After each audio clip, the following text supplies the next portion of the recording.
Sejam muito bem-vindos para o nosso podcast Vozes do MS, comigo, Sargento Betânia, pela plataforma do Jornal O Estado. É uma grata satisfação recebê-los para que vocês possam acompanhar as nossas orientações, as nossas informações. Já, como de costume, eu quero pedir para você, deixa aí o seu joinha, compartilhe, né, se esse conteúdo de fato chegar até você e a informação que nós pretendemos levar. Hoje aqui comigo, convidados muito especial. Vamos falar um pouquinho sobre questão de segurança pública, tão importante no meio da nossa sociedade. E hoje com uma linguagem um pouco mais comunitária. E eu quero receber aqui com uma grata satisfação, já agradecendo, o Dr. Camilo Kettenhuber, né?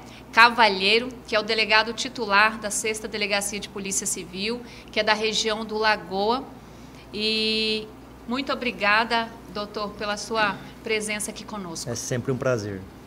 E comigo aqui também, representando a nossa comunidade, né, ele que é presidente da Associação de Moradores lá da Vila Fernanda, é um líder comunitário que já vem atuando aí a longa data e hoje ele é também vice-presidente do Conselho Comunitário de Segurança da região do Lagoa, isso na região sul, né, que é dividido, né?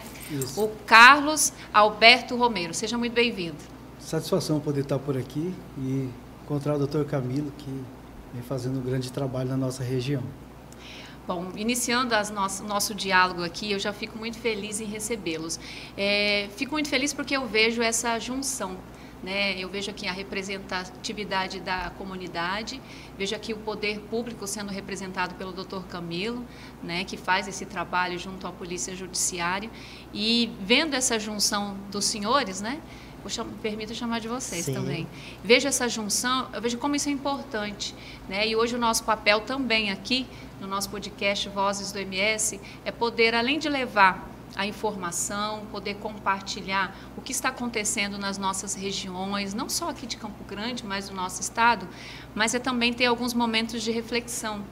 E no decorrer da nossa conversa aqui, eu acredito que nós vamos ter, né, essa oportunidade de poder falar com quem está nos acompanhando da importância da participação da sociedade. Sim. Né, doutor Camilo, começando com o senhor, eu vejo que a parte técnica, né, a parte operacional, quem tem esse conhecimento de poder propiciar o policiamento, essa segurança pública, cabe aos profissionais de segurança Sim. pública. Mas como o senhor enxerga a chegada também dessa participação da sociedade junto para poder auxiliar, de alguma forma, o trabalho que vocês já vêm realizando lá na região do Lagoa?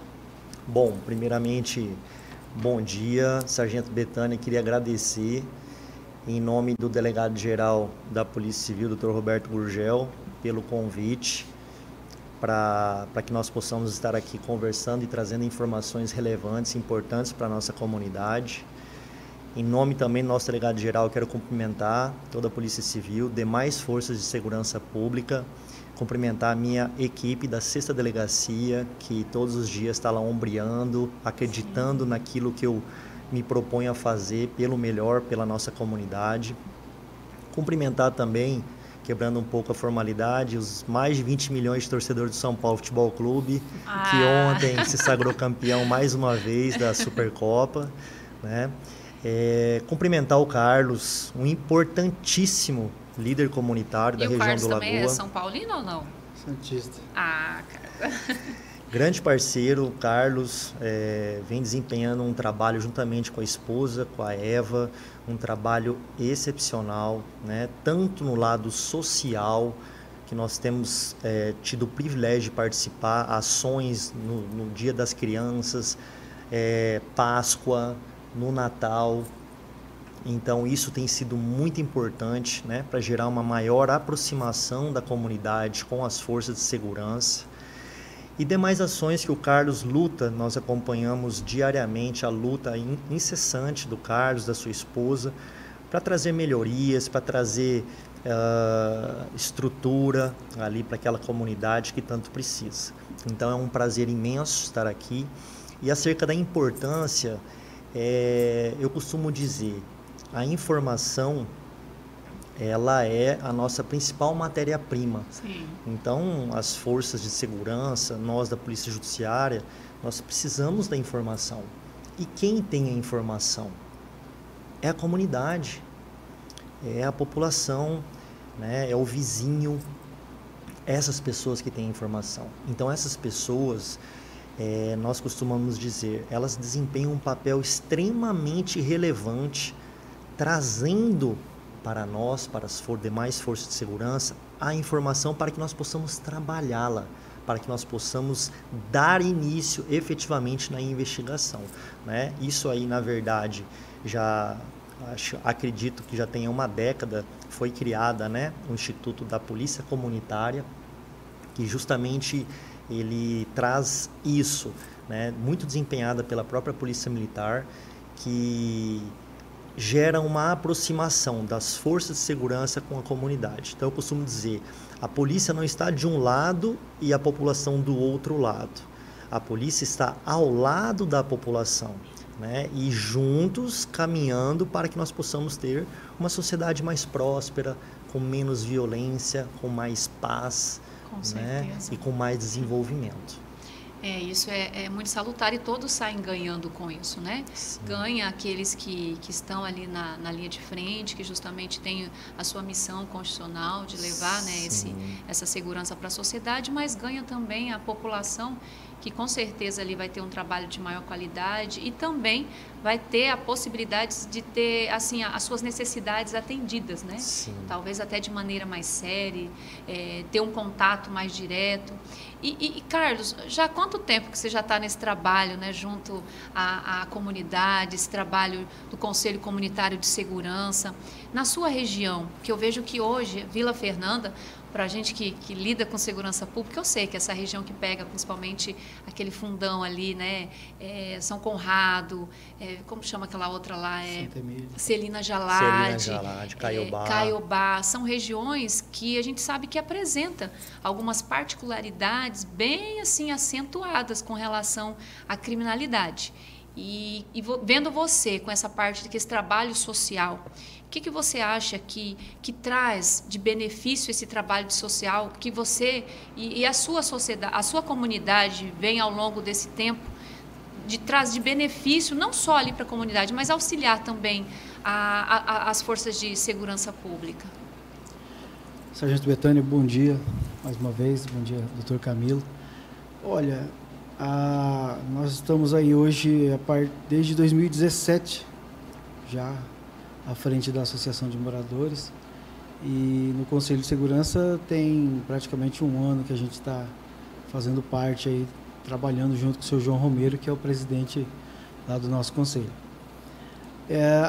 A missão do presidente de uma associação de moradores, ela não é muito fácil, ela é difícil devido, muitas das vezes, até a própria questão política, porque se você não faz parte do meu time, você não vai ser atendido. Exatamente. Se você não faz parte do meu jogo, a sua comunidade vai ter que esperar. Então, é uma missão que você tem que saber, ou pelo menos tentar, segurar o jogo ali. Tem que ter todo um jogo de cintura, né? Porque a comunidade em si, ela cobra... talvez ela não tenha muita perspectiva de cobrar o político em si, mas ele sabe que o presidente da associação de moradores, ou aquele que eles chamam de líder comunitário, está ali e ele tem uma forma de poder trazer um resultado que ele conclama. A parte das ações sociais, dentro de uma região carente como aquela, ela é muito importante. E eu me lembro da primeira ação social que nós realizamos, com 15 dias, eu tinha acabado de entrar na eleição, a gente conseguiu se eleger, e o Dia das Crianças tinha 15 dias, e a gente saiu feito maluco na rua, pedindo ajuda daqui e dali, e fizemos a nossa... Até esses dias a gente estava fazendo uma retrospectiva do assunto, do tamanho da ação daquele dia, para o que se tornou hoje as ações. Não é que a gente procura fazer mas o doutor Camilo pode bem falar, porque quando fala que tem festa no Vila Fernanda, é uma multidão de crianças, então você tem que ter condições de atender tudo isso. A gente Sim. sempre busca fazer a parte do social da melhor maneira possível, com o apoio daqueles que E aí você sobrevive conhecem. em questão de parcerias. Com certeza. A gente procura sempre trabalhar mais a parceria privada, o comércio, o cidadão de bem. Assim, a gente não pode fugir muito das parcerias que nós temos. O Dr. Camilo, desde que chegou por lá, abraçou a causa e foi para dentro. No primeiro momento eu até achei estranho, né? Porque o delegado está dentro do bairro, tranquilamente, mas é o jeito dele e é muito importante isso. Todo mundo sabe quem é o Dr. Camilo, todo mundo sabe quem é o delegado do CSTP. Por quê? Não é porque ele está lá fazendo somente o papel policial dele que faz com maestria, mas porque chega na comunidade e tem liberdade para cumprimentar aqui e ali, entregar um brinquedo, fazer uma criança sorrir, ver a alegria das crianças e participar. Eu estava vendo um vídeo dele essa semana, ele estava mostrando o Papai Noel chegando, ele estava mais feliz do que as crianças. Aí eu falei, cara, se existisse mais uns 5 igual o Dr. Camilo, nós estávamos muito mais à frente. Mas assim, são conquistas que a gente tem e que a gente tem que valorizar. Então, fazer parte de uma comunidade é um desafio muito grande, principalmente onde você tem um índice de vulnerabilidade muito grande, onde todos os dias a pessoa está na sua porta pedindo uma cesta básica, ou está te pedindo roupas, calçados, doações para atender a família, a criança. Então, é uma dificuldade e, ao mesmo tempo, é uma alegria quando você consegue resolver muitas coisas que eu acredito bacana. Muitas das vezes você passa pelo processo da injustiça, que é quando aquele que você mais ajuda, você acaba não vendo o reconhecimento pelo papel que você realiza, mas quando você olha para você mesmo, você se sente realizado pelo trabalho pelo ato mesmo de se doar, né? Sentimento de dever cumprido, né? Justamente, eu acho que esse que é o nosso papel também, enquanto segurança pública, sabe, Carlos? Né, doutor, eu acredito que o senhor mais, talvez, comungue do pensamento.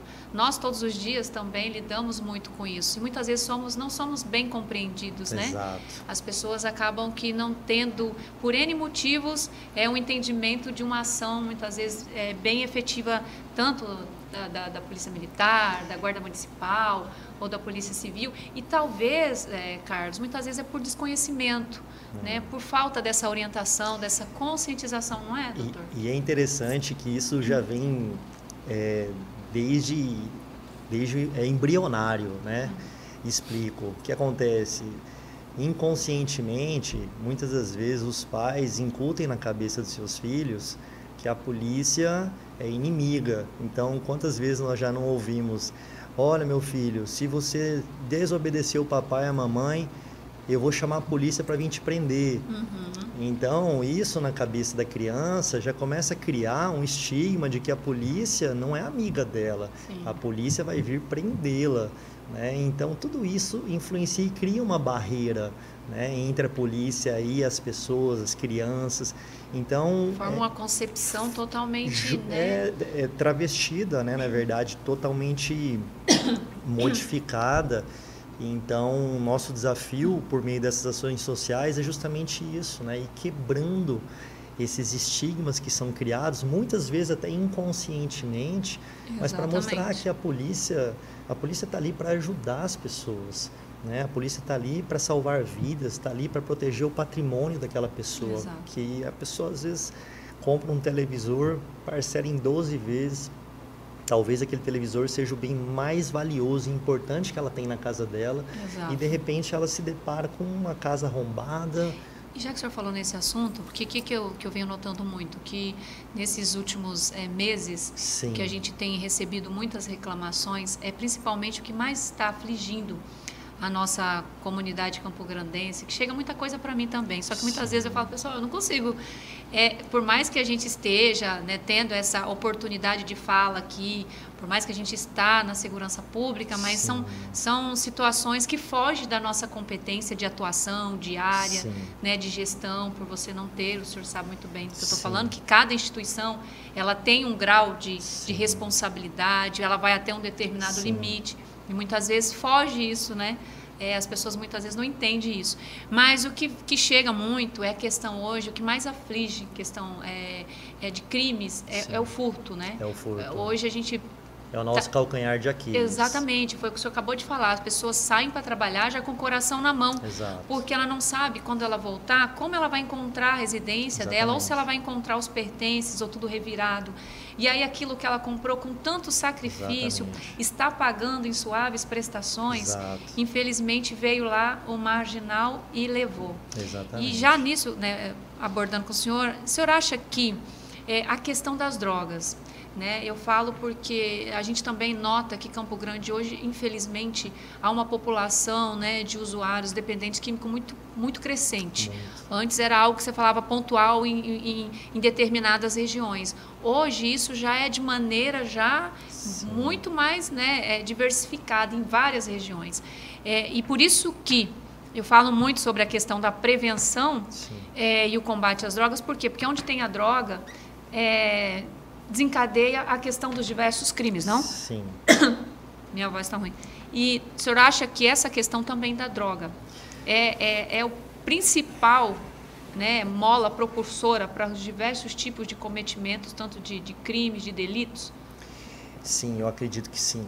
Hoje, infelizmente, não só em nível de Campo Grande, mas em nível de Brasil, nós tivemos um aumento exponencial de consumidores de droga. E o que mais incomoda as pessoas são justamente esses pequenos furtos, né? O furto formiguinha. E, quer dizer, a pessoa sai para trabalhar, quando volta se depara com a casa arrombada, objetos para ela de muito valor subtraídos. E aqui é importante até destacar um ponto, é justamente nesse momento que começa a atribuição da Polícia Judiciária. Então a gente sempre traça as distinções, né? A Polícia Militar, ela é responsável pelo patrulhamento preventivo e ostensivo, ou seja, ela vai tentar prevenir a ocorrência do crime. A Guarda Municipal também cuida dos bens, serviços, patrimônio municipal. E a Polícia Judiciária, ela entra justamente no momento que acontece esse crime, né? Então, nesse momento, é muito importante o quê? O auxílio da comunidade. E hoje, o que nós temos percebido? Muitas das vezes as pessoas têm informação, mas elas falam, eu não quero me envolver. Ou por medo, ou até mesmo pela aquela concepção de não querer ter dor de cabeça. Justamente, né? Justamente. Mas a questão do medo, o que nós temos criado ferramentas para que isso seja minimizado, né? Então, assim, nós fornecemos o telefone para um disque denúncia, né? Então, a pessoa pode ligar, a identidade dela, o sigilo vai ser garantido, né? Então, assim, se a pessoa não quiser ir até a delegacia, ela não precisa, né? Existem várias formas de ela formalizar uma denúncia para nós, mas quando acontece com o vizinho, é problema do vizinho, não é meu, então a pessoa geralmente não quer se envolver. Claro que isso não é um óbice para que a Polícia Judiciária vá trabalhar e vá elucidar esse crime, mas ajudaria bastante se houvesse essa colaboração, se as pessoas tivessem essa consciência da importância que é a colaboração por parte de todos, porque isso é uma luta. Lá no 144 da Constituição já fala isso, né? Que dever do Estado, direito e responsabilidade de todos. Então é nossa também, enquanto cidadão, né? Justamente. Muitas vezes a gente quer tanto, a gente lembra dos nossos direitos, mas nós nos esquecemos das nossas responsabilidades. E aí vem naquilo, Carlos Alberto, que você falou, que muitas vezes a comunidade, ela terceiriza, ela vê que sempre tem ali um líder comunitário, aquela pessoa que sempre está à frente, aí ela fala, não, eu falo isso porque eu também vivencio isso no meu meio de segurança pública. Não, vai lá você, me representa lá, você fala bem, você é articulado, né? Você já conhece todos os caminhos, e as pessoas acabam que deixando de participar e exercer essa responsabilidade. Que nem o Dr. Camilo disse, né? Você está exercendo o seu papel enquanto, né, cidadão, morador lá da região, mas e os demais? Você acha que o seu trabalho não ficaria muito mais suave se você tivesse a adesão de maior número possível lá dos moradores da região da Vila Fernanda e daquele entorno? É um assunto que a gente conversa bastante junto com o Dr. Camilo, essa tentativa de tentar terceirizar. Ah, não, se você ligar lá, a viatura vai vir daqui a mais pouquinho. rápido, né? Então, se você pedir lá, vai fazer. Cara, você tem que ligar, 190, 153, tem que ter o registro. Não é, eu não tenho o presidente de bairro, ele tem a formalidade de conversar com o comandante, com o delegado. Não significa que eu tenho autonomia para poder realizar o papel que você tem que fazer. Agora, se eu ficar todo dia falando o que tem, daqui a pouco ele não vai acreditar mais o que realmente está acontecendo. Então, o morador precisa concretizar a ligação. A denúncia, registrar, né, doutor? E é interessante, aproveitando o gancho do Carlos, porque nós conversamos assim diariamente, né? E várias vezes até final de semana, eu sou muito acessível. Então ele me manda mensagem pedindo ajuda. E a primeira coisa que eu pergunto a ele: Carlos, qual é o número do boletim de ocorrência? Aí o Carlos me dá a devolutiva. Olha, eles não registraram a ocorrência. Aí eu falo: Carlos, é importante esse registro, né? Primeiro, para que a gente possa constar isso no nosso sistema. Segundo, para que isso vire um procedimento formal depois, né? E terceiro, fins de estatística, para a gente poder fazer um mapeamento o mais preciso possível. Até porque o senhor vai olhar lá e vai, por exemplo, Vila Fernanda, no mês ou no primeiro, né, bimestre, não sei. Sim, só teve vai puxar um extrato, furtos. Talvez ele não seja tão fidedigno assim. Conforme o que está acontecendo, a sensação que as pessoas têm é diferente daquilo que vocês estão tendo na leitura. Justamente. Né? Então, assim, nós temos procurado fomentar que as pessoas registrem a ocorrência. Nós temos a nossa DEVIR também, que é a Delegacia Virtual. Claro, ela hoje não possibilita o registro de todos e quaisquer crimes. Quais os tipos de crimes que podem ser, doutor? Os mais simples, furto simples, extravio, desaparecimento, isso, os mais simples. Os mais complexos, não. Na época da pandemia, nós tivemos a abertura de um leque maior, mas posteriormente novamente foi restringido. E hoje a Sexta DP, ela não trabalha com regime de 24 horas? Não, só expediente. Né? Só expediente, né? Horário normal de expediente. Mas nos horários que a Sexta DP e demais delegacias estão fechadas, nós temos os plantões, DEPAC Centro para registro de ocorrência e a nossa central de flagrantes na DEPAC CEPOL. Sim. Eu só acho que vou fazer um adendo, né? Eu sei que... acho que é um único lugar, né? Eu acho que, por exemplo, quem vai sair de lá do Caiobá, da Vila Fernanda, no final de semana ou feriado, isso acaba que sendo um impeditivo para que a pessoa registre. Porque muitas vezes a pessoa também é carente, ou ela não vai ter recurso para pagar. Isso é uma realidade. A gente está falando do universo de pessoas que muitas vezes não tem um vale-transporte, ou ela não tem um dinheiro para pagar um Uber. Então, esse deslocamento... ele acaba que sendo... Concordo. Né? Lembrando que a 4ª DP na região das Moreninhas está funcionando no regime de 24 horas. Mas, sim, ali a nossa região realmente está carente, né, de uma unidade policial 24 horas e já existe um planejamento para que nós possamos, inclusive, criar mais distritos policiais. Que ótimo, porque, isso é muito bom. Vamos lá, a área da 5ª Delegacia, ela é equivalente à população de Dourados. Então é uma área muito grande. E essa área que vocês pegam, que é a região do Lagoa, depois pega o Anhanduizinho, principalmente, são áreas, eu acho que mais populosas. O Anhanduizinho eu tenho certeza que é a mais populosa. É equivalente à população de Dourados. Exatamente. Então precisa ter esse acompanhamento da estrutura para que o profissional de segurança pública ele possa exercer. Então tem isso também, viu, população? Muitas vezes as pessoas, né, acabam que não conhecendo como funciona a estrutura organizacional dentro da sua respectiva instituição, tanto da Polícia Civil, estou falando aqui também enquanto defensor também da Polícia Militar, da Guarda Metropolitana.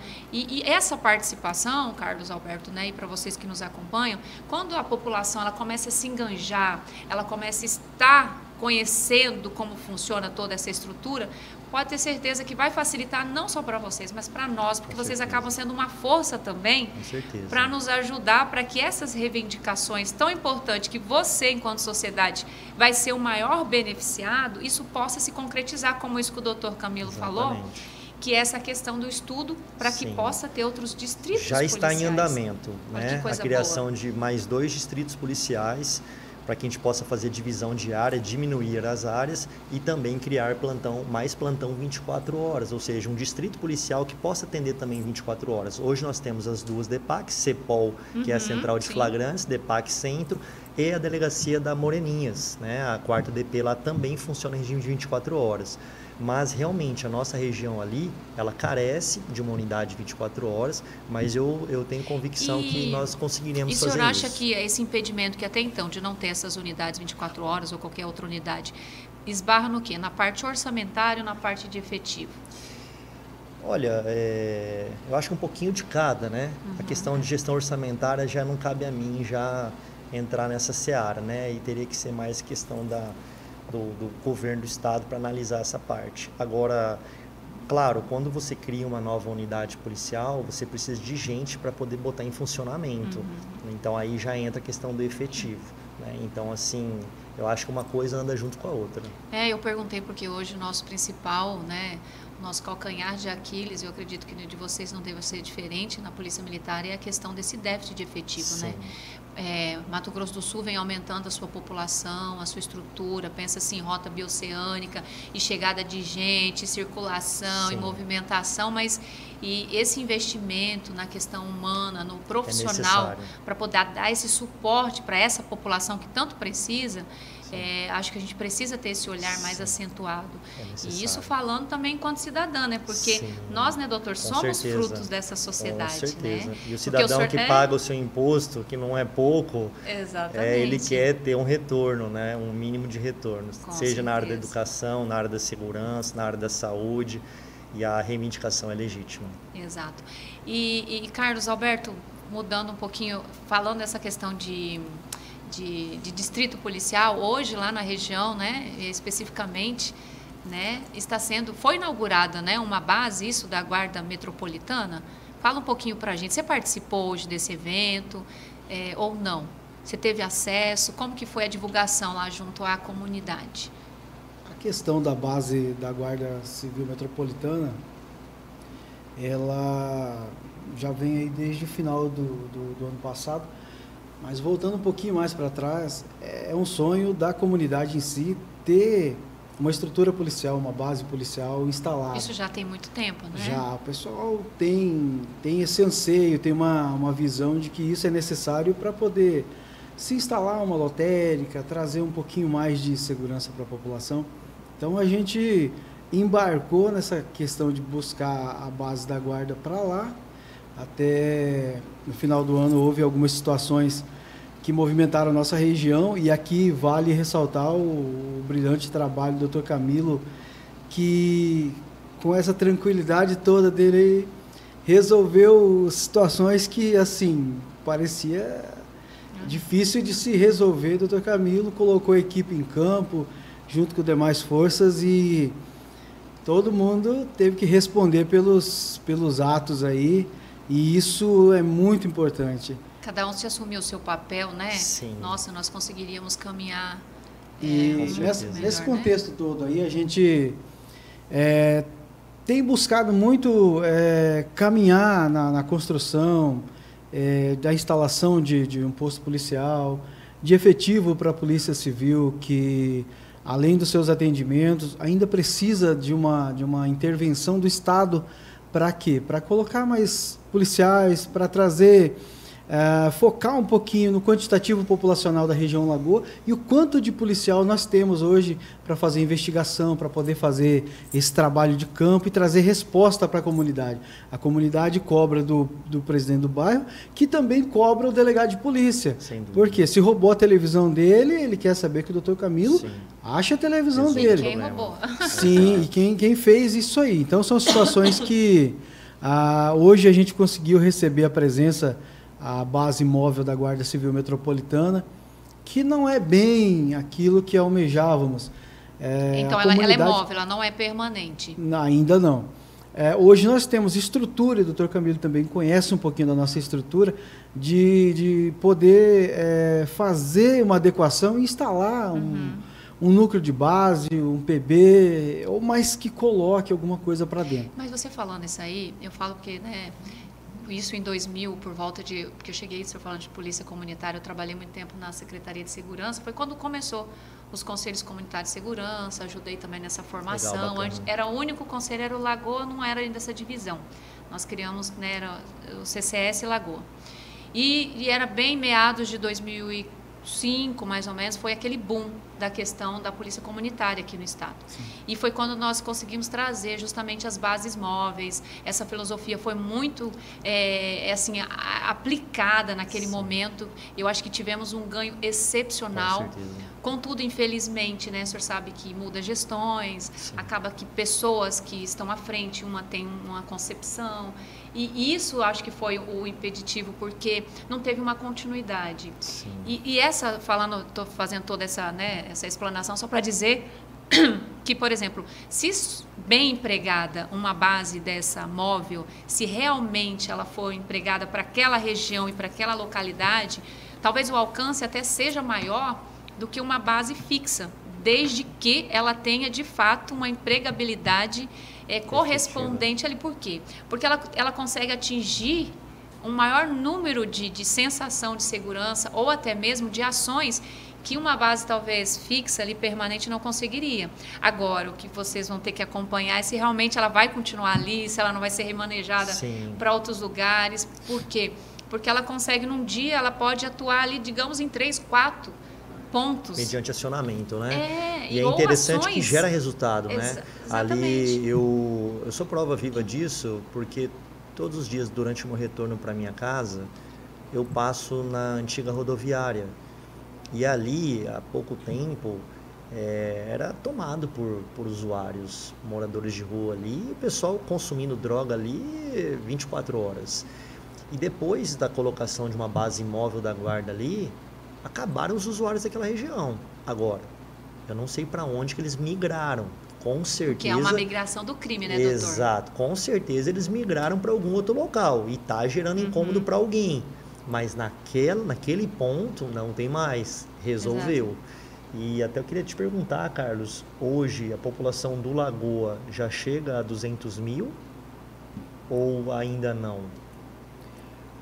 Ainda a gente não consegue observar... Deixa eu só fazer uma adenda. Eu estou olhando uma matéria aqui que fala, ó, aqui já fala do portal do Caiobá. O bairro é um dos 11 que fazem parte da região do Lagoa, com 200 mil pessoas. A área que é uma das mais populosas da capital. Então já captaram as informações que a gente não tinha ainda do âmbito populacional. Pronto, já respondeu. São informações que muito nos importa, porque nós temos aí, através das informações, a condição de poder buscar a resposta que precisamos. Aumentou o número de pessoas, então nós precisamos de... E essa questão do DEPAC, essa situação toda, isso ocasiona um grande problema de atendimento para a comunidade. Porque a Polícia Militar tem que deslocar da região, faz uma apreensão 9, 10 horas da noite, ele vai sair 4 horas da manhã. E aquela região que ele atua fica desguarnecida, né?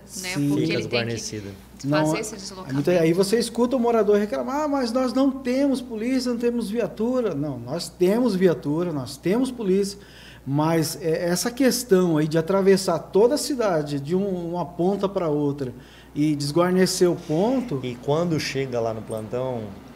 não significa dizer que vai ser atendida de imediato. Porque às vezes já existem 3, 4 equipes ali aguardando o atendimento. A guarda já vai estar por lá também. Então isso realmente pode gerar um tempo elevado aí, né? E com certeza deixa aquela região desguarnecida. E a população, é claro, nós queremos, né? O atendimento. E o atendimento a gente quer sempre para ontem, né? Sim. Ainda mais quando requer questão de segurança, né? Sim. O sistema traz o sistema, quando eu digo, a Secretaria de Segurança traz uma informação e a comunidade pensa de outra. A comunidade pensa que a viatura tem que estar rodando na forma que talvez eu peça ou que eles peçam. Para o Estado, funciona o KDG. O KDG vai mapear a rota que ele tem que ir, então vai apresentar um relatório, está sendo atendido. Então, o morador reclama, não temos atendimento, e o sistema vai lá e mostra, nós atendemos a comunidade. Só que a comunidade pensa na seguinte questão, eu fui roubado, eu fui assaltado, levaram minha bolsa, levaram meu celular, minha televisão, invadiram minha casa. Então, Então, é esse tipo de atendimento que muitas das vezes a população está falando. Mas eu acho que talvez essa participação seria importante, sabe por quê? Porque não adianta nada eu ir lá e colocar uma viatura às 10 horas, sendo que o ápice, o problema acontece, digamos que às 13 horas. Então, quando há essa participação da sociedade, ela possa levar, participar dos conselhos comunitários de segurança, das audiências públicas, visitar lá o seu comandante, sim, o delegado, começar a dizer, não, ó comandante, o nosso problema maior é na rua X e os horários mais complicados, eu estou vendo que vocês estão passando com a viatura lá, não está tendo efetividade, né? Então, acho que esse trabalhar em conjunto talvez ajudaria muito, não só a comunidade, mas principalmente para quem está ali fazendo essa gestão, né, da disponibilidade ali, da distribuição, né, do seu efetivo. Entra um pouquinho aquilo que você falou um pouquinho atrás ali. A falta de informação ou de conhecimento. Muitas das vezes você vai se deparar com o líder ou o presidente de associação reclamando da polícia, reclamando da guarda, reclamando da delegacia, etc. e tal. A partir do momento que você se aproxima e começa a conhecer o sistema, saber como é que atua uma delegacia, quais são os problemas que... A gente fala problemas, que são coisas que muitas das vezes dificultam um pouquinho o trabalho do delegado ou do comandante da polícia militar ou do comandante da guarda. Então você começa a entender que não é que eles estão trazendo o problema ou estão dificultando. O que eles não querem resolver. O que não querem resolver. Então, precisa se aproximar, conhecer um pouco mais, às vezes parar de ir pela conversa alheia e conhecer mais. E essa aproximação dos conselhos, o Dr. Camilo teve no conselho da região urbana do Lagoa, explanou sobre a questão de... o pessoal cobrou bastante a questão do DEPAC, esses atendimentos de plantão, esse deslocamento de viatura para outro lado da cidade. Então, ele pontuou muito bem as informações. Então, isso é muito bom, porque você consegue transmitir. É bem verdade que o morador, ele precisa querer entender e compreender. E ele precisa entender, compreender e começar a agir. E ajudar, porque só o Dr. Camilo, Exato. Ele vai até... Exato. Ele vai fazer o quê? Ele vai fazer, né, esse intercâmbio, buscar essas informações, levar quem de direito, mas ele precisa de respaldo, que é o quê? A comunidade cobrar. O poder emana do povo. Exatamente. Né? Então, o povo precisa entender Justo. Aonde buscar tudo isso também, Justamente. né? E aí que entra aquela questão, não adianta você ligar para mim, você tem que ligar no 90, tem que ligar no 53, tem que ligar, acha um telefone e liga. Por quê? Por causa desse tipo de desinformação, teve uma reunião, rapidinho aqui, uma reunião que foi vice-governadora, comandante geral, comandante de área e tudo mais. Fizeram uma reunião para falar sobre a questão de roubos e furtos, 2017, se não me engano. E aí, a forma como você apresenta uma informação, ou você traz a comunidade para participar de uma reunião, você tem que trabalhar aquilo corretamente. E apresentar a situação toda distorcida, tentando colocar a comunidade presente contra a própria força que estava de frente. Então, o que aconteceu? A desinformação, a falta de informação correta, fez com que desse vazão para uma apresentação do comandante, dizendo que não existia o registro das ocorrências, existiam os furtos, existiam os assaltos em ponto de ônibus, existe, como existe. Só que o pessoal não corre até a delegacia para poder fazer as ocorrências. Então, dizer que existe problema e a polícia não está trabalhando, quando na verdade não existe o trabalho de campo registrado, tudo certinho, para ter um mapeamento, faz com que a comunidade perca. Fez com que acabasse a reunião, ninguém conseguiu conquistar nada, e hoje a gente fica trabalhando no contexto de ensinar a comunidade, informar e procurar os caminhos legais para que a gente possa... E eu vejo assim, por outra situação também, né, doutor Camilo? Eu vejo que quando se pensa também em segurança pública, eu acho que os nossos gestores, quem está ali à frente, deveria ter um olhar mais sistêmico. Porque quando deságua para nós, né, a questão, quando o problema gera um crime, um delito, é porque muita coisa já falhou. E não é só problema de polícia, nós precisamos que os outros segmentos também assumam o seu papel. E é justamente essa filosofia de polícia comunitária é muito importante, porque ela aproxima a comunidade, são duas bases importantes, lado a lado ali com os representantes da segurança pública, mas nós precisamos também que os outros órgãos governamentais, que as outras pastas, elas entendam e elas precisam estar presentes, por quê? Porque há um desequilíbrio. Exato. A sociedade, para ter um equilíbrio, é uma engrenagem, né, doutor? Nós precisamos justamente que todas as ferramentas estejam ali... Sincronia. Exato. É interessante isso, sabe? Eu costumo dizer que tudo desemboca na segurança pública. Sim. Tudo aquilo que não é bem planejado, bem organizado, bem feito. Eu costumo dizer, a origem, na minha visão, do nosso problema chama-se educação, né? Se nós tivéssemos um investimento bastante sério numa educação, num plano de educação a longo prazo, talvez começássemos hoje, daqui 30, 40 anos, nós começássemos a colher os frutos. A falta da educação gera desigualdade social, que gera as classes mais marginalizadas, começam a criar os grupos, as gangues e assim por diante. E vira uma bola de neve. Então, tudo desemboca na segurança pública. E aí é difícil para a gente dar uma resposta satisfatória se os outros segmentos não estão em perfeito alinhamento com o nosso trabalho. Vou dar um exemplo, a questão do dependente químico. Né? Hoje, na nossa fala inicial, lembra que nós falamos que hoje essa comunidade cada dia está muito mais presente, mais avolumada. Só que isso gera uma série de problemática. Por quê? Porque o usuário de droga, para fazer uso da droga, muitas vezes ele comete furtos, roubos. Os fios de cobre, hoje a cidade está totalmente assim, todo mundo reclamando, quem tem um comércio, quem tem uma construção, ou até mesmo na casa, né? Chega lá, levaram toda a fiação. Eu falo que eu também fui vítima, né, disso daí, chegar lá, aloquei um imóvel, tive que fazer toda essa parte. Então, enfim, tudo isso acaba aqui desaguando na segurança pública. Só que, por exemplo, nós chegamos lá, vamos fazer esse atendimento. Para onde nós vamos levar esse cidadão? Até porque, né, a lei lá de drogas, ela tem uma série de situações que ampara, que direciona, mas não tem efetividade. O portar drogas, né? É crime, segundo o STF decidiu. É crime, mas não gera prisão. E hoje, infelizmente, não só no Brasil quanto no mundo, tem uma onda de desencarceramento. Exatamente. Ou seja, o que se fala hoje? Prisão é exceção, a regra é liberdade. E quando a prisão acontece, muitas das vezes, não quero ser injusto, mas muitas das vezes, o preso em flagrante ele acaba saindo na própria audiência de custódia. E ele desdenha da equipe policial que fez a captura dele no primeiro momento, dizendo, tá tranquilo, amanhã eu estou na rua, na audiência de custódia. Isso é um trabalho que eu até venho fazendo já de conscientização, até vocês que nos acompanham.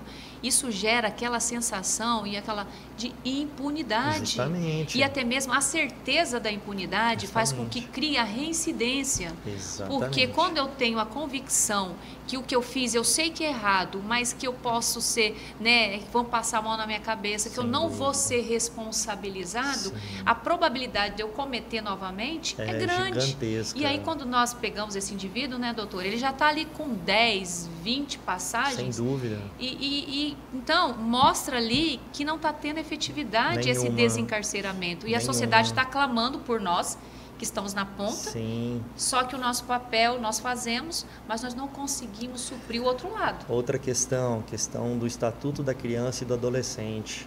Eu sei que ali tem vários entendimentos, alguns que dizem que não dá para alterar ali a maioridade penal, porque é cláusula pétrea, etc, etc. Mas isso se tornou um problema para nós.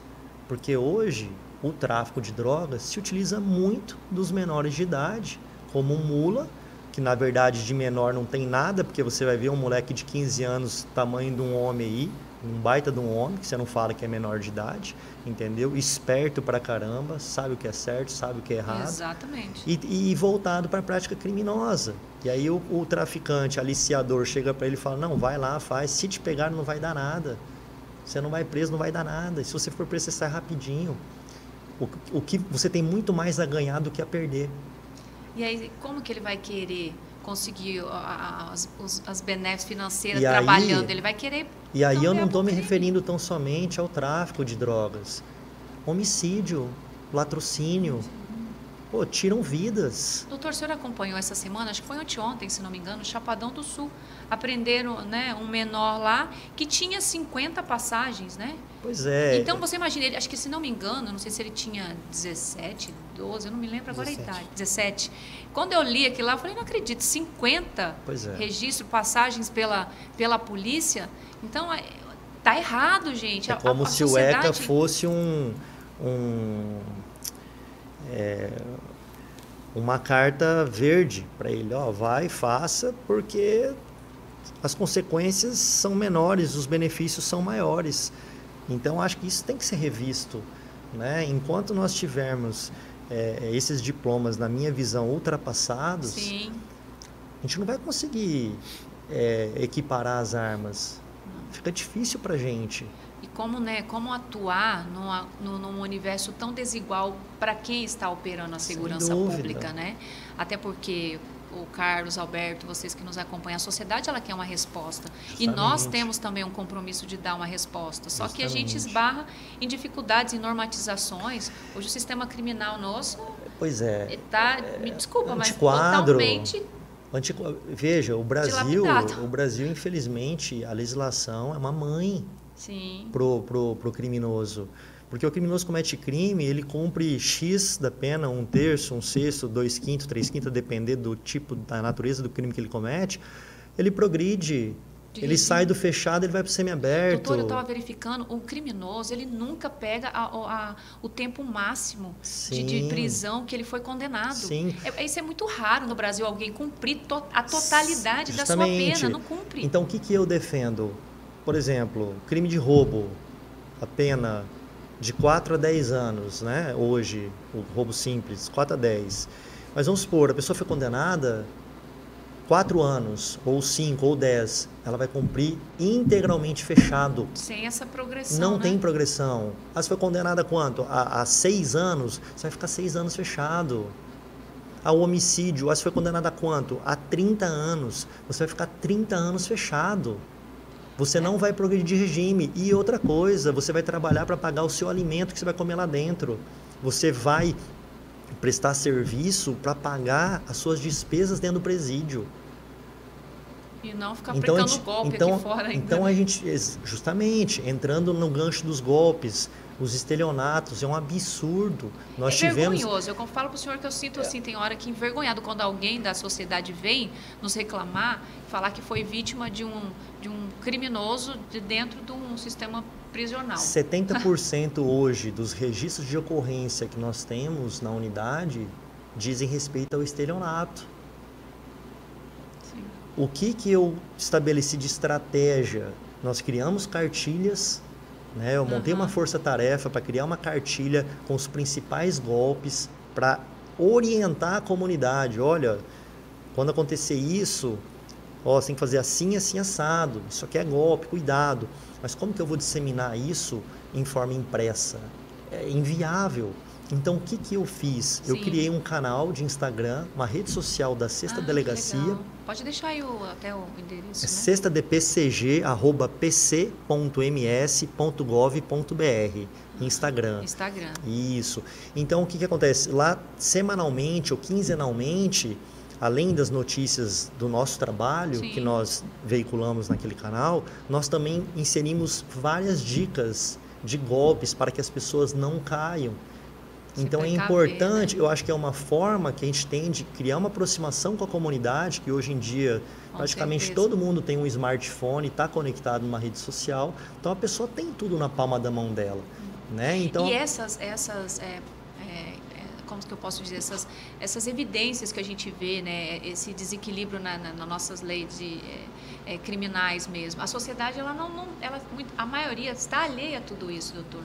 Então, se a gente criasse canais, até mesmo de levar para a sociedade e mostrar, por isso é importante o papel, né, do Conselho Comunitário de Segurança, Sim. por isso que é importante o papel do líder comunitário, das pessoas que que estejam ali à frente para poder propiciar, porque eu acredito que seja legal também, né? Eu aconselho lá buscar o delegado, buscar lá, digamos, lá o da Guarda Municipal, sim, ou buscar lá do Ministério Público, alguém que vá a essa comunidade, sim, levar algumas ações de conscientização, de orientação. Betânia, existem golpes que já vêm ocorrendo há 10 anos, sim, e até hoje um número incontável de pessoas continua caindo nesses golpes.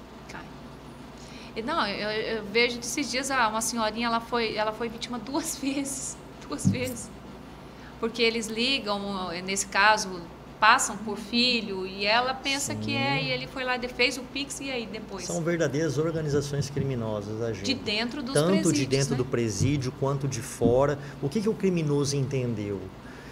Que o estelionato é um crime que vale a pena. Por quê? Compensa. Porque a pena é ínfima, é 1 a 5, tá? Nossa, absurdo, é um crime que deixou de ser de ação penal pública incondicionada, salvo para os maiores de 70 anos, e passou a ser de ação penal pública condicionada à representação, cada dia ou seja... eles vão tirando essa possibilidade, né? Justamente. E outra, olha só, será que vale mais a pena o criminoso pegar uma arma de fogo, abordar alguém na rua e ficar suscetível, algum policial estar passando, alguma viatura, né, efetuar a captura dele, ou acontecer alguma coisa com ele, até mesmo com os populares, ou é melhor ele se esconder atrás de uma tela de um smartphone ou de um computador e praticar um golpe que vai ser muito mais rentável para ele? Então, eles entenderam isso. Mas eu vejo que hoje o bandido, doutor, ele faz isso, ele mede ele vê as vantagens que hoje, sim, é empreender. É como se fosse um negócio. Justamente. E ele vê, ele está alicerçado o quê? Com essa questão dessa certeza da impunidade. Justamente. Né? E aí, nesse processo, nós, da Polícia Judiciária, nós temos agora implementado diversos cursos de capacitação. Por quê? Nós precisamos capacitar o nosso efetivo para fazer frente a essa nova modalidade criminosa, que é o que mais incomoda hoje as pessoas. É o bolso, é o financeiro, sim, é o dinheiro da pessoa que está indo embora, que suado. Ali, vai um malandro e tira, né? Justamente. Então, essa capacitação dos nossos efetivos, o aparelhamento tecnológico, isso é fundamental para que a gente consiga fazer frente a essas verdadeiras organizações criminosas. E eu vejo também, doutor, o que eu percebo, né? A população, grande parte, ela já está percebendo, né, essa dificuldade em que os organismos de segurança pública estão tendo para poder atuar. Tanto é que a cada dia eu vejo e noto as pessoas reclamando justamente dessa impunidade que está imperando no Brasil. E justamente eles vêm cobrando para que de fato tenha esse respaldo, para que haja uma mudança nas nossas normatizações, no nosso Código Penal, que precisa ser atualizado para ontem, né, para que de fato esse criminoso que foi... E atualizado para melhor, né? Isso, para melhor, pelo amor de Deus. Vamos enrijecer, né? Sim, as nossas com certeza. Leis, né? Não fragilizá-las ainda mais, né? Hoje, como o senhor bem colocou, a política, né, de muitos é para o desencarceramento. Exato. Como se isso fosse a solução dos nossos problemas. E não é. Se fosse, olha a saidinha temporária. Que eles saem... Isso é um absurdo. Isso aí, e debocham da nossa cara. É um absurdo. Vão lá, ó a morte daquele policial, né, que teve repercussão em Minas Gerais. Sim. Foi de uma saidinha. São 5 durante o ano, viu? Vocês que nos acompanham. A próxima, agora até eu falo, a próxima vai ser de Páscoa. Que aí muitas vezes o cara cometeu um crime lá, é um absurdo, né, terrível, e ele teve a progressão de regime. Ele teve 2 benefícios, né? Sim. Ele não cumpriu a pena dele total, sim, que a grande maioria não cumpre. Ele vai ter o benefício da progressão do regime e ainda vai ter mais um prêmio, viu? Ele vai lá sair, poder visitar a nossa sociedade. Quando ele quebra o regime dele, ele é recolhido, se encontrado em situação, né, na condição de evadido, mas ele ainda tem uma segunda chance, porque aí é marcada uma audiência de justificação. Aí ele vai perante o juiz justificar o motivo pelo qual ele descumpriu as regras, o motivo pelo qual ele se evadiu, ou seja, ele tem mais essa chance. E aí chega lá, muitas vezes eles falam, né? É porque eu fui ameaçado, eu estou correndo o risco, né, de morte. E aí, mais uma vez, a sociedade vai ter que engolir, né, mais esse... Exatamente, ser penalizada, né? Penalizada, exatamente. Mas eu vejo assim, Carlos Alberto, vamos para você aqui, né? parabenizar mais uma vez o seu trabalho. Eu vejo que isso é importante. Espero que você consiga, lá junto à sua comunidade, fomentar e trazer outros mais para poder engajar com você. Né? Eu sei que muitas vezes não é fácil, até porque as pessoas pensam que o líder comunitário ele é remunerado, né? Que vocês ganham bem. Por mais que você falou algo importante bem no início nesse nosso bate-papo aqui, que é a questão, muitas vezes, o assédio político, né? Muitas vezes aqueles representantes preferem procurar um atalho e justamente busca no líder comunitário essa ferramenta de dissuasão ali das suas ideias ou de agregar, né, votos. A gente está hoje no momento 2024, você sabe que tem eleição aí e começa vocês, né? Eu acho que é o momento que vocês mais ficam, né, assediados. E como se desvencilhar de tudo isso? Como poder fazer o trabalho de vocês, né, de maneira tão bonita e ao mesmo tempo para que não seja ofuscado, porque muitas vezes a comunidade pode ter uma outra percepção, né, do líder comunitário. E tem alguns também, a gente não pode tapar o sol com a peneira, que é aqueles que vão justamente para esse segmento, né, como presidente de bairro, justamente pensando em ser um braço de alguma representatividade política. Não que isso seja errado, mas é que acaba que não pensando de maneira coletiva e mais de benefício próprio de um grupo específico, né? Existem diferentes tipos de pensamento. A nossa dificuldade hoje é porque a gente trabalha muito em cima da cobrança, daquilo que é necessário para atender a população, não só do Vila Fernanda, mas da região toda. Nós temos enumerados o quantitativo de necessidades que nós temos dentro da nossa região.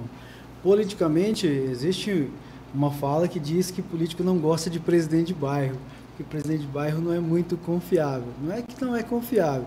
Presidente de bairro raiz, que tem a ideia plena de fazer um trabalho sério junto à sua comunidade responsável, ele não vai ficar amarrado dia e noite falando de política. Eu costumo dizer que... E você precisa falar com todos, né?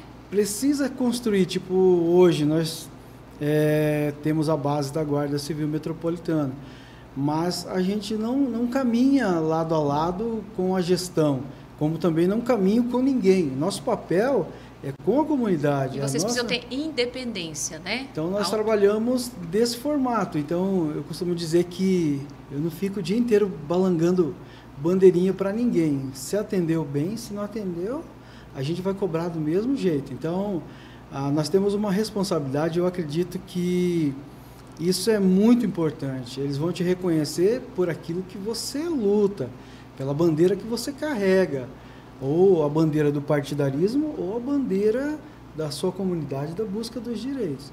Eu procuro ficar focado mais no trabalho nosso que nós temos. É fato, não existe nada que impeça de ser algo dentro de um cargo no município ou no estado, sim, mas hoje nós dependemos única e exclusivamente de fazer um trabalho na comunidade e pela comunidade. Com certeza. E até porque a questão da representatividade da política ela é muito importante, né? Eu falo que a política, se ela fosse levada como tem que ser, que é servir ao cidadão, trabalhar para o cidadão, ela é muito bonita, né? Exato. Contudo, muitos se aproveitam disso, mas eu acho que o cidadão em si, a sociedade, ela tem que participar, sim, ela tem que entender, principalmente o que um vereador faz, o que um deputado faz, um senador, um prefeito. Por quê? Porque serão essas pessoas que, para nós, eles vão pedir para você. Sim. Mas, através da sua articulação, junto a esses respectivos representantes que têm as suas competências e os seus deveres legais, eles deverão atuar ao nosso favor. Eles deverão apresentar um projeto de lei que vai beneficiar, digamos lá, a Vila Fernanda, um CEINF que vocês tanto precisam, porque isso também é questão de vulnerabilidade, pode gerar crime, né, doutor? Sim. Porque a mãe que precisa trabalhar, ela não tem com quem deixar seu filho, a sua criança. Aí e o hoje mundo cuida.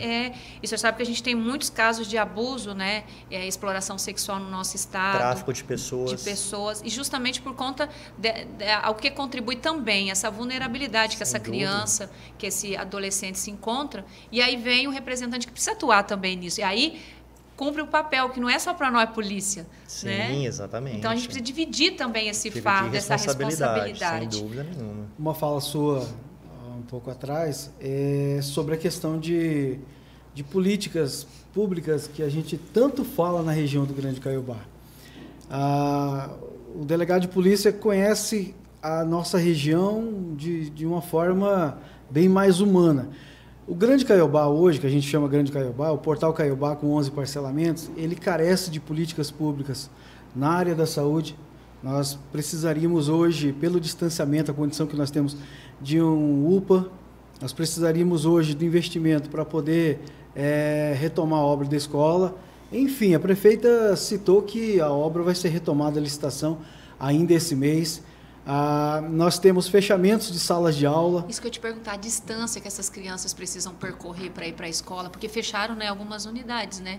Então, concentrou, acho que não... Essa queda de braço, eu falo queda de braço porque é uma discussão que eu falo discussão porque pelo que a gente já discutiu, fechar salas de aula 7º, 8º e 9º ano numa região como o Grande Caiobá, que você vai ter enquanto bares são abertos todos os dias, né? Enquanto você vai ter que ver crianças tendo que se deslocar no primeiro ônibus às 4h30 da manhã para poder ir. Eu já estava fazendo até uma piada com a questão que as crianças estão indo procurar vaga em Sidrolândia, em outros lugares mais distantes, porque dentro de Campo Grande virou uma mania. Você acordou, e eu acredito nesse momento que muitas lideranças fecharam os olhos para isso.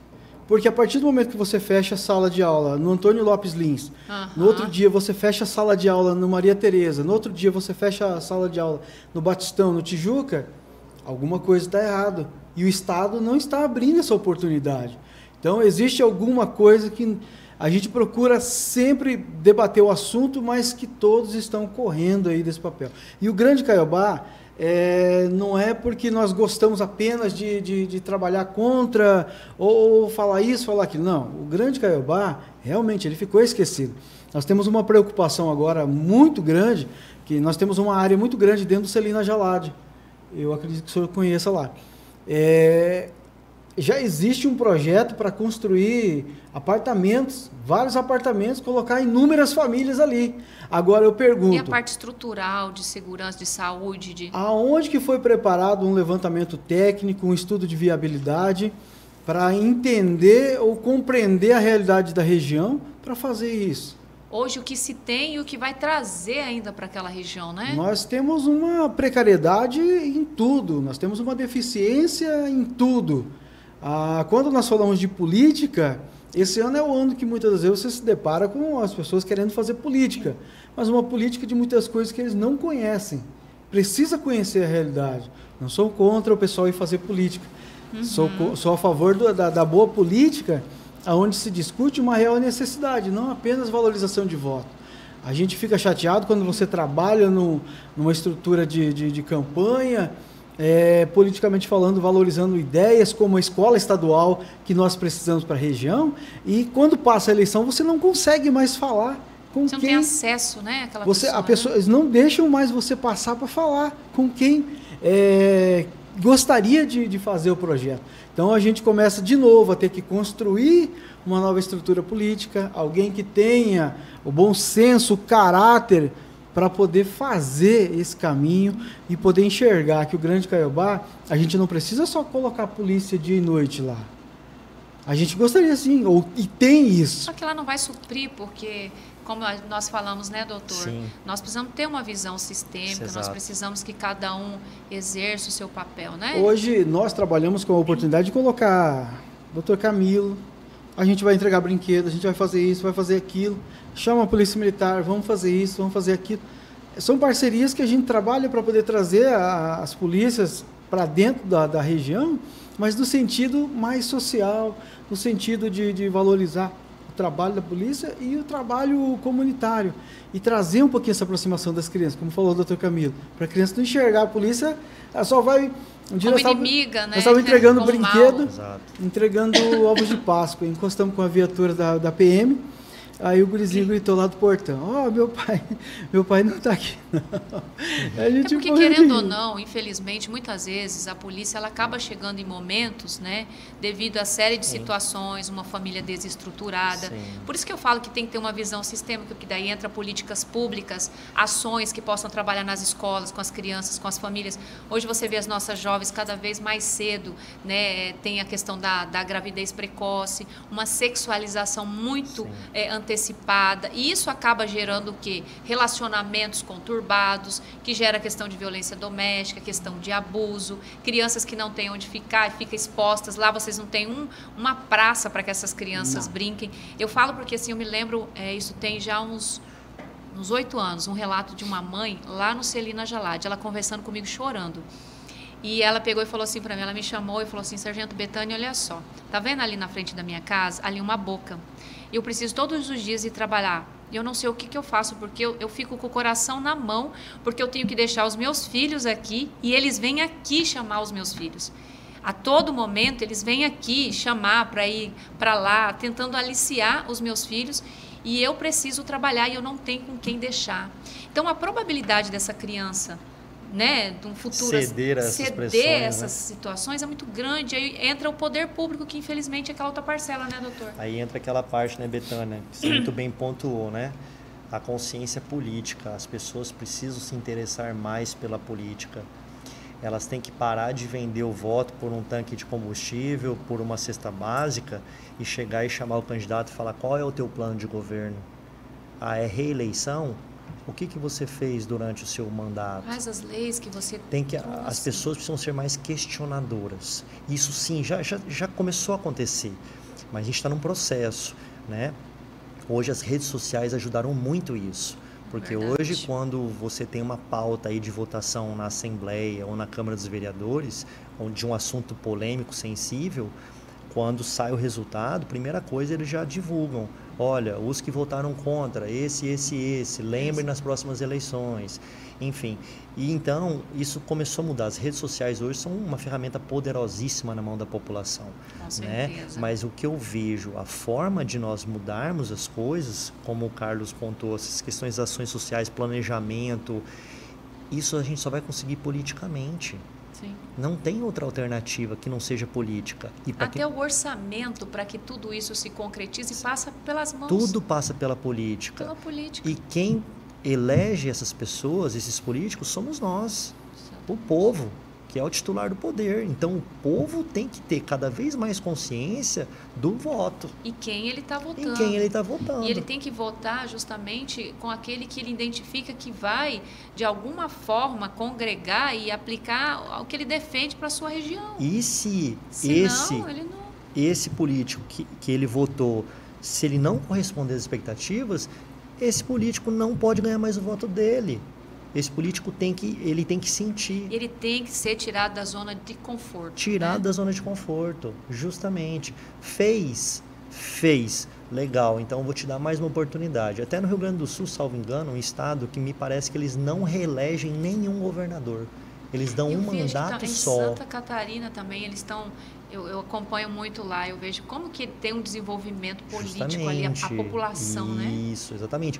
Então, a partir do momento que as pessoas começarem a ter essa consciência cada vez mais forte de que a gente só vai mudar as coisas por meio da política, a política que pode mudar, e que o político só é político graças ao voto de cada um dos cidadãos, aí nós vamos começar a ter uma mudança de verdade. Exatamente. E essa política, essa representatividade, ela tem um reflexo direto.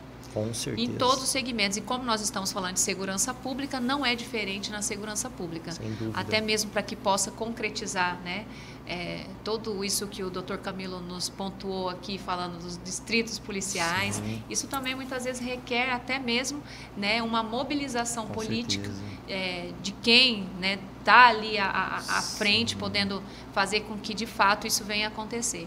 Nós estamos caminhando já para o final.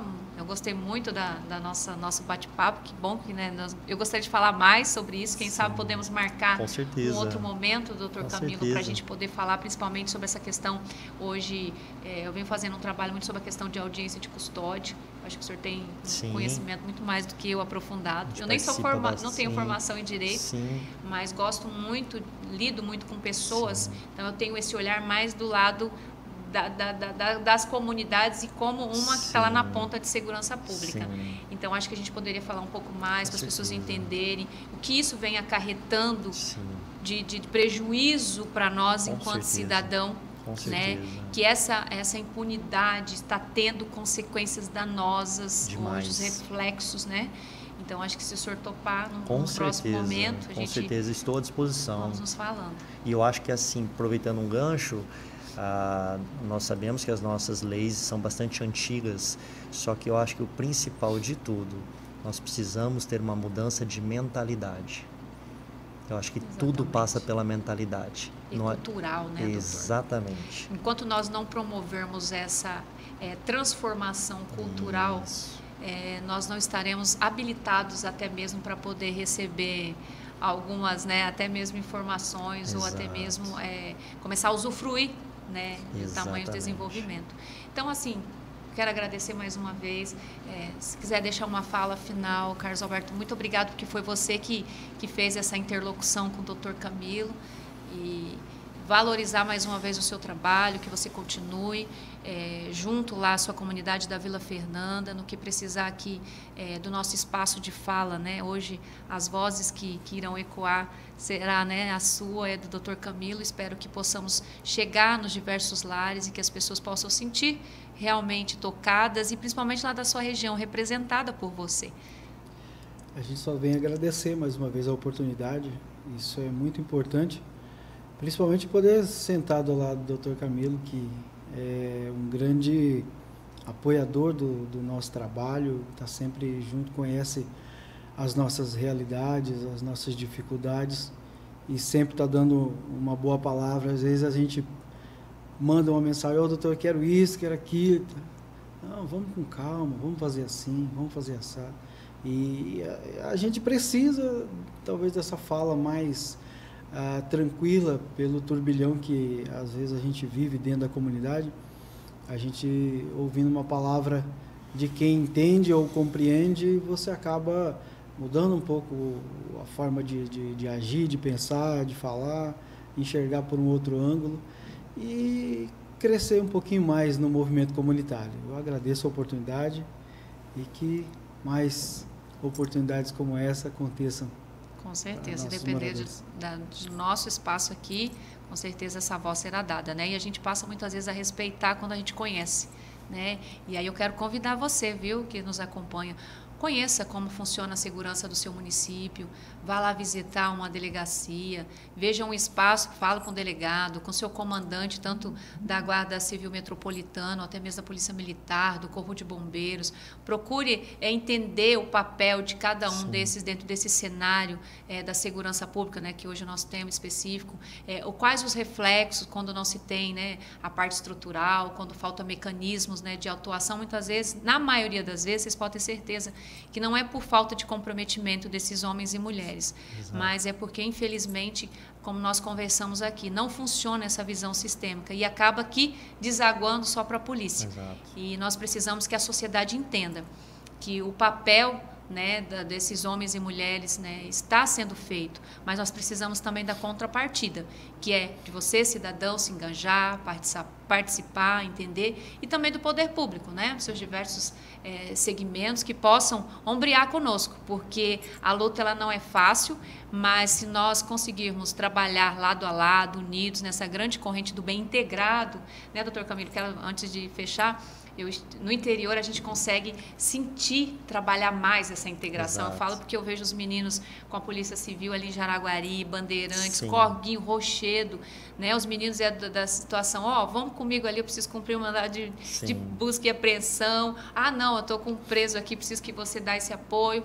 Eu tenho que fazer um atendimento de uma ocorrência, só tem um policial, vai o outro comigo. Exato. Então, eu gostaria que esse sentimento de união fosse também muito mais forte e presente na nossa capital, mas eu acho que já vem tendo muito isso, né? E não só entre as forças de segurança, né, Betânia, mas também a proximidade que nós temos também com o Ministério Público, com o Judiciário no interior, eles entendem muito mais a nossa acesso, né? Justamente, então eles entendem mais a nossa realidade porque eles estão muito próximos, né? Então, assim, isso é importante. A polícia norte-americana, o policial que comete, às vezes, um homicídio, não necessariamente um homicídio, às vezes ele agiu no estrito cumprimento de um dever legal, aí, ou seja, ele estaria acobertado por uma excludente de ilicitude. Né? Quando ele vai para a corte, perante o juiz, ele não vai com um advogado, ele vai sozinho. Né? Eles geralmente têm câmeras nas viaturas que registram boa parte da ação deles, só que por que isso? Porque o juiz lá e o promotor de justiça, eles sabem como funciona a realidade deles, eles têm uma proximidade, um conhece muito bem a atribuição do outro. E isso a gente precisa... Começa a respeitar quando se conhece. Justamente, né? Então isso seria muito legal se nós tivéssemos aqui. Já existe um processo, mas muito lento de aproximação. Hoje nós temos o COISEC, Conselho de Segurança, isso, Conselho Integrado de Segurança, e tem o Ministério Público, Polícia Civil, Militar. Sistema prisional também, né? Sistema prisional. E que nós trocamos bastante figurinhas nas nossas demandas. É um começo, mas eu acho que a gente precisa evoluir ainda muito nesse sentido. E aí todos vão sair ganhando com isso, com né? Com certeza. Principalmente a sociedade. Esses dias, sabe, eu quero até ressaltar aqui, eu achei isso super legal, eu participei de uma audiência pública no município de Rochedo e estava presente o juiz da comarca de lá. E assim, eu no município até então, aqui em Campo Grande, eu nunca vi nessas audiências tratando, nós estávamos falando sobre questão de conselho tutelar, e ver a presença de um juiz lá, né, de direito daquela comarca tão acessível, eu falei, que legal isso mostra, né, que as coisas estão começando a ter essas nuances de melhora, e isso é bom para nós também. Muito. Porque a gente ele consegue ter uma visão do que a gente vivencia, né, doutor? Que só quem está lá, viu, Carlos Alberto, vocês que nos acompanham, porque é fração de segundo, nós temos que tomar decisões que muitos estão lá, muitas vezes na sua salinha, estudando, lendo, vendo jurisprudência, mas nós não temos esse tempo. A gente tem que decidir naquela hora, é o bem contra o mal, é uma vida que o caso oposto, sua apreciação, você tem que decidir em frações de segundos ou minutos, você tem que resolver. Então, assim, a gente não tem muito tempo para refletir, não. A gente tem que fazer e fazer bem feito, porque se fizer mal feito, vai responder também. Porque tem muitos olhos... Muitos olhos voltados, todo mundo fiscalizando a polícia, impressionante. Impressionante, mas fiscalizar a gente encontra muitos, né? Mas ombrear conosco ali são poucos, né? Exatamente. Então, senhores, eu quero agradecer mais uma vez a disponibilidade, vocês terem tirado um tempinho, viu, doutor Camilo? Sinta-se à vontade para a gente poder, né, conversar mais. Eu gostei muito de ter tido a sua presença, achei o senhor super acessível. Comungamos, eu estou vendo aqui, de muitos pensamentos nessa aula, principalmente de polícia de aproximação. Gosto muito, né, trabalhei nessa área. E a você também, viu, Carlos Alberto, no que precisar das nossas redes aqui, nós estamos à disposição. Muito obrigada. Eu gostaria só de fazer um adendo, agradecer mais uma vez pelo convite, pela oportunidade, né? Agradecer ao Carlos pelo excelente trabalho que tem feito. E eu queria só deixar o nosso telefone de denúncia, né? O 99985-1402. Então, qualquer pessoa que tiver uma informação pode ligar. A sua identidade será guardada no mais absoluto sigilo, não será revelada. E a informação com certeza será muito importante até para preservar uma vida que possa estar na iminência de ser destruída. Exatamente, não se omita, gente. A sua denúncia pode salvar uma vida. Exatamente. Né? Então, muitas vezes a gente tinha aquela, principalmente quando fala de violência doméstica, né, vê tanta coisa, ouve tanta coisa. Sim. E acaba que não tendo a iniciativa, né? Mas muito obrigada. E ressaltando, né, esse número, o doutor Camilo é da região do Lagoa, viu, pessoal? Isso. Pega o Grande Caiobá, Vila Fernanda, Tijuca, Celina, né? Jalade, Copa Vila, Tijuca, Buriti. O senhor tem muito trabalho, viu? Bastante. Força pro senhor aí, que Deus abençoe. Amém. Então, me despeço de vocês. Muito obrigado por ter acompanhado o nosso trabalho. Não esqueça de deixar aí o seu joinha. Se gostou do nosso conteúdo, como eu sempre digo e ressalto, tudo aqui é feito com muito carinho, planejamento para que chegue até você. Compartilhe o nosso material e deixe aí a sua curtida. Grande abraço.